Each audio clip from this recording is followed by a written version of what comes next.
Commentaire du livre de la Rahmaniya, 5e partie, le deuxième nom, suite.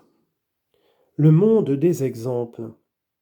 Par ces mots, tu entreras dans le monde des exemples. L'auteur veut dire ce qu'explique Sidi Mustapha al-Bakri, lutte contre ton âme et fais sortir tous les trésors qui sont en toi. Car la contemplation ne s'obtient que par l'effort. Examine ton âme pour voir si tu es sincère dans la recherche de la perfection et dans l'effort exigé pour l'obtenir. Car alors te seront dévoilées les merveilles, les actions et les secrets du cœur, et tu entreras dans le monde des exemples. Ce monde n'est pas celui que tu habites. Seul peut le connaître celui qui est au stade de la proximité de Dieu. Ce dernier stade est le terme du deuxième des 7 stades. Les hommes justes ne peuvent y arriver que s'ils appartiennent au grade des approchants. Dans ce degré, le progressant voit les choses que ne peuvent atteindre les 5 sens, parce que le cœur de l'homme est le trône et la maison de Dieu dans laquelle il réside et dans laquelle il place ses secrets. Sois donc fidèle à accomplir la loi. Elle réside dans les paroles du prophète qui possédait les vertus de la voix. Elle réside aussi dans les actions du prophète telles que la grande faim et le sommeil rare, le silence, car le prophète qui ne parlait que pour dire des choses utiles gardait toujours le silence. L'imam Ahmad ben Jabir ben Samra rapporte que le prophète gardait toujours le silence et riait peu. D'après Ibn Darda, le prophète ne parlait jamais sans sourire. Suis donc ces exemples et ces états et cherche à les imiter. Si tu le fais, les sources de la sagesse jailliront de ton cœur sur ta langue et tu seras sur le chemin qui conduit parmi les hommes proches de Dieu et ensuite parmi les justes, d'où tu parviendras à la présence du Tout-Puissant. Ainsi, la première étape de ton voyage sera le monde des exemples dans lequel se trouvent les choses qui ont la forme des corps épais et la subtilité des esprits.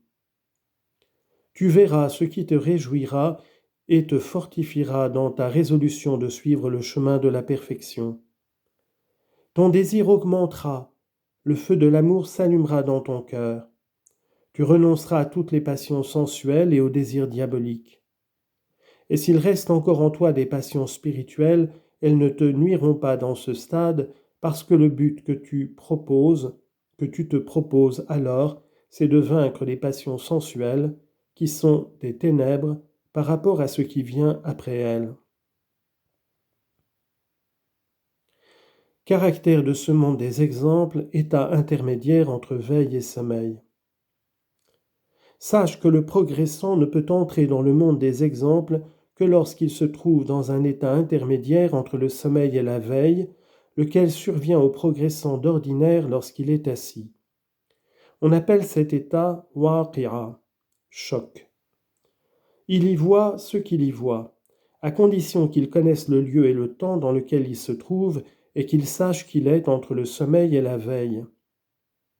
S'il ne se trouve pas dans ces conditions, c'est qu'il se trouve dans un stade qui n'est pas déterminé ni expliqué.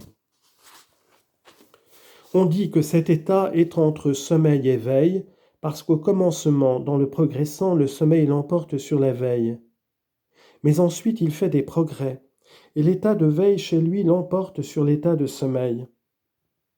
Alors il voit quelques esprits, et il croit qu'il les voit en état de veille, alors qu'en réalité, il est dans cet état intermédiaire. Mais s'il fait une plus grande diligence, son état se rapproche plus de la veille que du sommeil. C'est pourquoi il croyait voir cela en état de veille. Dans cet état, tu vois l'esprit du prophète d'une vision qu'on appelle vision face à face. Aussi on dit qu'un tel a vu le prophète face à face. Il ne pourra se rendre compte de la vérité que lorsque son étonnement aura disparu. L'auteur que nous citons ajoute « J'ai rencontré un homme parmi les progressants qui m'a juré avoir vu le prophète des yeux de sa tête, car il ne dormait aucunement. Je lui dis « Comment l'as-tu vu » Il me répondit, « J'étais dans tel endroit avec mon frère un tel, et le prophète vint à nous. » Il me parla, je lui parlais, et le vis des yeux de ma tête. Je repris, « Est-ce que ton frère un tel a vu aussi le prophète ?» Non, répondit-il.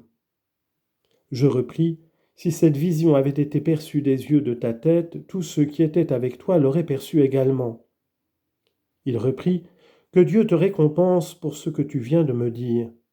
J'étais égaré et tu m'as indiqué le chemin. » Il m'exposa clairement la question et je lui expliquai ce qu'il en était.